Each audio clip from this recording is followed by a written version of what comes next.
அஸ்ஸலாமு அலைக்கும். Welcome to ஹூலின் கிச்சன். இன்றைக்கி பார்த்தீங்கன்னா எங்கள் வீட்டில் ரொம்பவே சூப்பர்ப் அண்ட் ஹெல்த்தியான ராகி மசால் நூடுல்ஸ் செஞ்சோம்.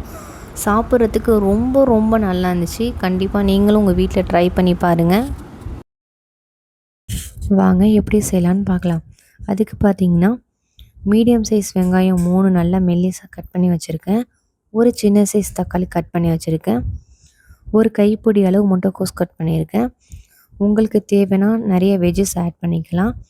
வெஜ்ஜஸ் ஆட் பண்ணால் ரொம்பவே நல்லாயிருக்கும். இப்போ அடுப்பை ஆன் பண்ணிவிட்டு ஒரு பேனை வச்சுட்டு ஒரு 4 டேபிள் ஸ்பூன் பார்த்திங்கன்னா நம்ம எண்ணெய் ஊற்றிக்கலாம். எண்ணெய் ஊற்றினதுக்கப்புறம் கட் பண்ணி வச்ச வெங்காயம் அதில் ஆட் பண்ணி கொஞ்சம் சாட்டையாக பண்ணிக்கலாம். அது சாட்டை ஆகிற டைமில் இன்னொரு பேனில் ஒரு 2 டம்ளர் தண்ணி ஊற்றி அது நல்லா கொதிக்கட்டும்.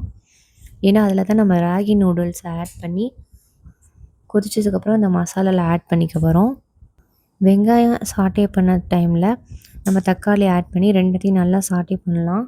இப்போ மசாலா ஆட் பண்ணணும். இந்த டைமில் நான் இன்றைக்கி டபுள் ட்ராகனோட ராகி நூடுல்ஸ் தான் எடுத்துருக்கேன்.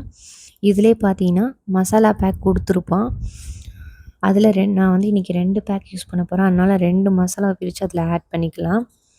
ஆட் பண்ணிவிட்டு நம்ம வீட்டில் இருக்கிற மசாலா கொஞ்சம் ஆட் பண்ணிக்கணும். 1 டீஸ்பூன் மிளகாய்த்தூள், 1/4 டீஸ்பூன் மஞ்சள் தூள், சீரகத்தூள், சோம்புத்தூள், மிளகுத்தூள், 1 டீஸ்பூன் கரம் மசாலா ஆட் பண்ணிக்கலாம். உப்பு ஆட் பண்ண தேவையில்லை. அந்த மசாலா பாக்கெட்லேயே உப்பு இருக்கும். அதனால் அதுவே ஓகேவாக தான் இருக்கும்.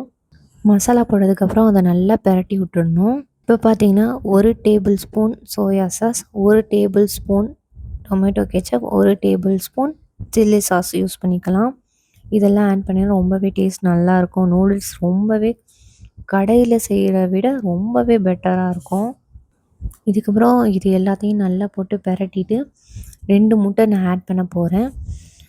முட்டையை உடச்சி ஊற்றிட்டு முட்டையோடு சேர்ந்து நல்லா அந்த மசாலாவை ஸ்ப்ரெட் பண்ணி விட்டு இந்த டைமில் நம்ம முட்டைக்கோஸ் போட்டோன்னா ரொம்பவே நல்லாயிருக்கும். ஃபஸ்ட்டே போட்டிங்கன்னா முட்டைக்கோஸ் ரொம்ப வதங்கி நல்லா இருக்காது. இந்த டைமில் போட்டிங்கன்னா நல்லாயிருக்கும். கிரேவி ரெடி ஆகிடுச்சு. இதை ஆஃப் பண்ணிக்கலாம். அவ்வளோதான், கிரேவி ரெடி ஆகிடுச்சு. இப்போ பார்த்திங்கன்னா நூடுல்ஸ் தண்ணி நல்லா கொதிக்க ஆரம்பிச்சிருச்சு. இந்த டைமில் நம்ம நூடுல்ஸ் ஆட் பண்ணி நூடுல்ஸ் ஒரு 50% வெந்தால் போதும். அப்போ தான் ஒன்றோடு ஒன்று ஒட்டாமல் ரொம்ப நல்லாயிருக்கும். அதனால் 50% குக் பண்ணுற மாதிரி பாருங்கள். நூடுல்ஸ் நல்லா வெந்துருச்சு. இது ராகியாக இருக்கனால நம்ம தண்ணியை வடிக்க தேவையில்லை.